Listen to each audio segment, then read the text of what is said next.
நம்மை காண்கிறதான தேவன்.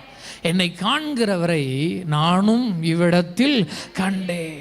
ஒன்று தெரிஞ்சுக்கிட்ட ஆகார், நம்ம நினைக்கிறோம் எப்போதான் தேவன் பார்க்குறாருன்னு. இல்லை, ஆகார் சொல்கிறா அவர் என்னை பார்த்துட்டே தான் இருந்திருக்கிறாரே. ஆமாம், எல்லா நேரமும் அவர் என்னை பார்த்துட்டே தான் இருக்கிறார். கர்த்தருடைய கண்கள் வருஷத்தின் துவக்க நாள் முதல் வருஷத்தின் இறுதி நாள் வரை கர்த்தருடைய கண்கள் இஸ்ரவேல் மேல் பதிக்கப்பட்டு இருக்கும். அந்த கண்ணை விட்டு விலகுவதே இல்லை, கண்ணை எடுப்பதே இல்லை.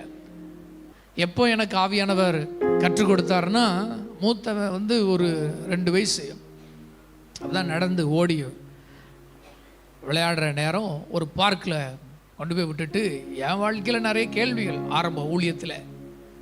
விளையாண்டுட்டு இருக்கிறான் பார்க்கில், எக்கச்சக்க கூட்டம்.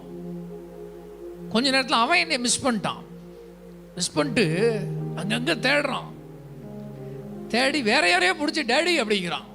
ஆமாம், கூட்டத்தில். அப்புறம் கொஞ்ச நேரத்தில் அழ ஆரம்பிச்சிட்டான்.